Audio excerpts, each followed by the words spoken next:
Dr. S. Rajendran, MS MCH, retired professor of pediatric surgery, Medical College Trivandrum. ഇപ്പോൾ നിംസിലെ consultant paediatric surgeon 2006 മുതൽ ഞാനിവിടെ work ചെയ്യുന്നുണ്ട്. ഇവിടെ വന്നതിന് ശേഷം ഒരുപാട് പീഡിയാട്രിക് സർജറി പ്രോബ്ലംസ് കാണാറുണ്ട്. അതിലൊരു പ്രധാനപ്പെട്ട കണ്ടീഷനാണ് acute appendicitis. ഈ acute appendicitis ജനങ്ങൾക്ക് ഒരു ധാരണയുണ്ട്, പിള്ളേർക്ക് വരില്ല. അങ്ങനെയല്ല. 1 വയസ്സ് മുതൽ 12 വയസ്സ് വരെയുള്ള കുട്ടികൾക്ക് ഇത് സ്ഥിരമായി കാണുന്ന ഒരു അസുഖമാണ്. അതിൻ്റെ ലക്ഷണങ്ങൾ: ഒന്ന്, പെയിൻ അബ്ഡമൻ, വയറുവേദന. അതായത് അത് തുടങ്ങുന്ന അവസരത്തിൽ പൊക്കിളിന് ചുറ്റുമായിരിക്കും വേദന അനുഭവപ്പെടുന്നത്. എന്നിട്ട് പനി, pain abdomen, fever and vomiting. ഇത് മൂന്നുമാണ് ഒരു ട്രയാഡ് സിംറ്റംസ്.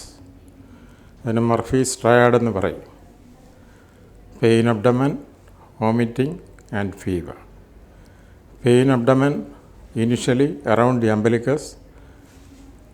അത് കഴിഞ്ഞിട്ട് വയറിൻ്റെ റൈറ്റ് ഇലിയാക് ഫോസ, ഈ ഭാഗം ഇതിൽ കാണുന്നുണ്ട്, റൈറ്റ് ഇലിയാക് ഫോസയിലേക്ക് ഷിഫ്റ്റ് ചെയ്യും. പിന്നെ ഇതാണ് അതിൻ്റെ രോഗലക്ഷണങ്ങൾ. പിന്നെ ക്ലിനിക്കലായിട്ട് നോക്കുമ്പോൾ, നമ്മൾ എക്സാം ചെയ്ത് നോക്കുമ്പോൾ, വയറ്റിൽ ടെൻഡർനെസ് എന്ന് പറഞ്ഞാൽ അമർത്തുമ്പോൾ പ്രഷർ കൊടുക്കുമ്പോൾ ഉള്ള വേദന. That is confined to the right iliac fossa. ഒരു പർട്ടിക്കുലർ പോയിൻറ്റ്, അതായത് മെക്ബർണീസ് പോയിൻറ്റ്, അവിടെ ആയിരിക്കും ഏറ്റവും കൂടുതൽ അമർത്തുമ്പോൾ ഉള്ള വേദന ഫീൽ ചെയ്യുന്നു. അത് കഴിഞ്ഞിട്ട് കുറച്ച് അഡ്വാൻസ് ആകുമ്പോൾ അവിടെ ഗാർഡിങ് എന്ന് പറയും. അവിടെയെല്ലാം നല്ല കല്ല് പോലിരിക്കും തൊടുമ്പോൾ. അത് കഴിഞ്ഞിട്ട് നടക്കാൻ പ്രയാസം കാണും. നടക്കുമ്പോൾ ഇങ്ങനെ വളഞ്ഞ് നടക്കും. അപ്പോൾ ഒരു കുട്ടി, കുറച്ച് വലിയ കുട്ടി, കൺസൾട്ടേഷൻ റൂമിലേക്ക് വരുമ്പോൾ തന്നെ ആ കുട്ടിയുടെ നടത്ത കണ്ട് തന്നെ നമുക്ക് ഡയഗ്നോസ് ചെയ്യാൻ പറ്റും അക്യൂട്ട് അപ്പൻഡിസൈറ്റിസ് ആണ്. പിന്നെ അത് കഴിഞ്ഞിട്ട് ഇൻവെസ്റ്റിഗേഷൻ എന്ന് പറഞ്ഞാൽ പഴയ കാലത്ത് പ്ലെയിൻ എക്സ്റേ അബ്ഡമൻ ഇറക്റ്റ്, അത് എടുത്തു കഴിഞ്ഞാൽ നട്ടലിന് വളവ് കാണും, സ്കോളിയോസിസ് എന്ന് പറയും. അത് പ്ലെയിൻ എക്സ്റേ അബ്ഡമൻ. അത് കഴിഞ്ഞിട്ട് ബ്ലഡ് രക്തപരിശോധനയിൽ ടോട്ടൽ കൗണ്ട്, WBC കൗണ്ട് കൂടുതലായിരിക്കും, എലിവേറ്റഡ് ആയിരിക്കും.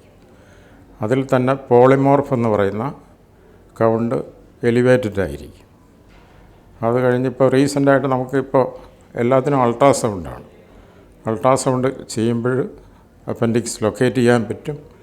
അതിന് ഇൻഫ്ലെയിംഡ് ആണോ, അതിനകത്ത് ഫീക്കോലിത്ത്, അതായത് അതിനകത്ത് കല്ല്, അപ്പൻഡിക്സിനകത്ത് ചിലപ്പോൾ കല്ല് കാണും, ചിലപ്പോൾ വേംസ് കാണും, റൗണ്ട് വേംസ്. അപ്പോൾ ഇതൊക്കെ നമുക്ക് ലൊക്കേറ്റ് ചെയ്യാനൊക്കും. അതിൻ്റെ അഡ്ജസൻ ഓർഗൻസ് എങ്ങനെയുണ്ടെന്നുള്ളത് അസസ് ചെയ്യാൻ പറ്റും.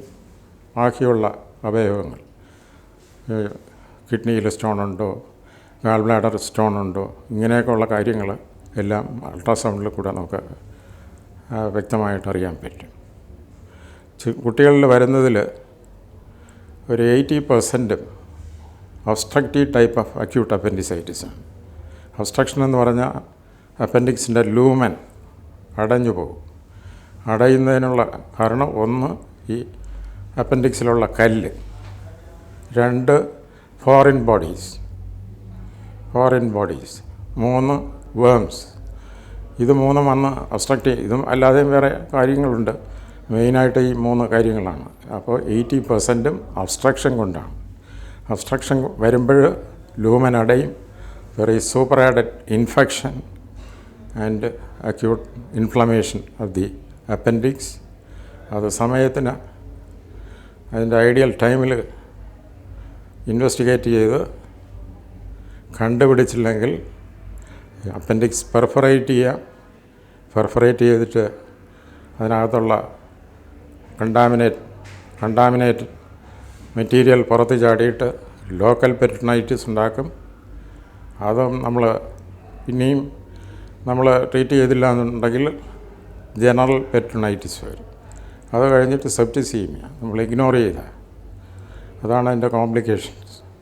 അപ്പോൾ അക്യൂട്ട് അപ്പൻഡിസൈറ്റിസ് നമുക്ക് ഒന്ന് symptoms, pain abdomen, vomiting, fever, ഇത് ഇത്രയും ഉണ്ടെങ്കിൽ നമ്മളത് സസ്പെക്റ്റ് ചെയ്യണം.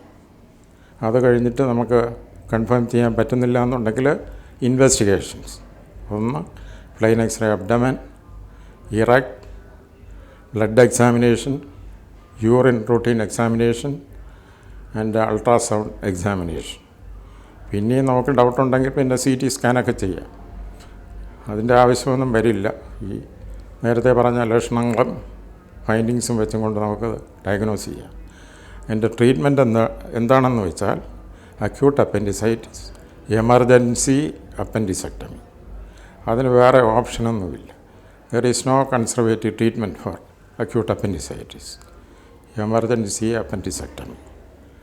അത് കീ ഹോൾ സർജറി ആകാം, ഏർലി കേസിൽ കീ ഹോൾ സർജറി ആകാം.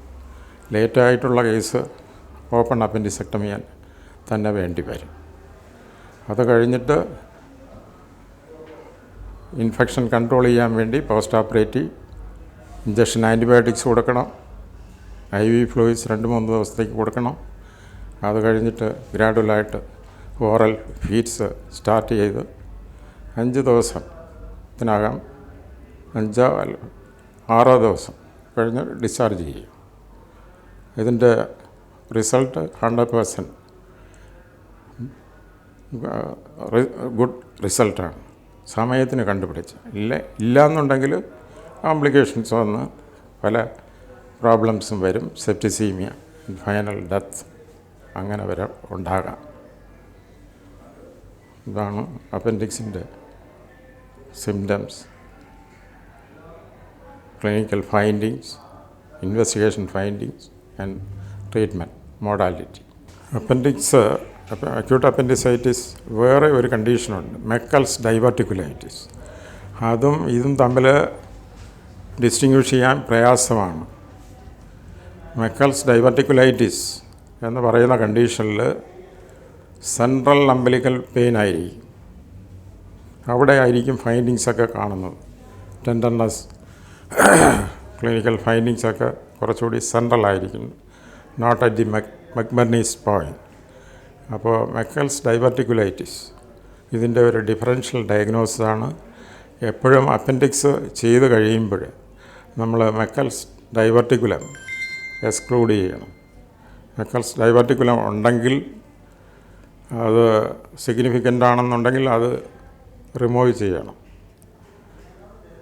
അപ്പോൾ Meckel's ഡൈവർട്ടിക്കുലൈറ്റിസ് can mimics acute appendicitis. അത് നമ്മളെപ്പോഴും സർജൻസ് ഓർമ്മിക്കണം.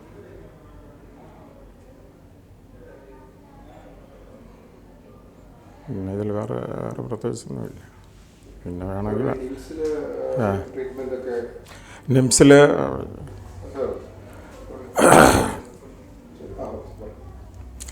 നിംസിൽ വന്നാൽ അന്ന് തന്നെ ചെയ്യും. അക്യൂട്ട് അപ്പൻഡിസൈറ്റിസ് ഡയഗ്നോസ് ചെയ്താൽ അന്ന് തന്നെ ചെയ്യും. ഞാൻ കഴിഞ്ഞ ആഴ്ച 2 ആഴ്ചയ്ക്ക് മുമ്പ് ഒരെണ്ണം ചെയ്തിരുന്നു.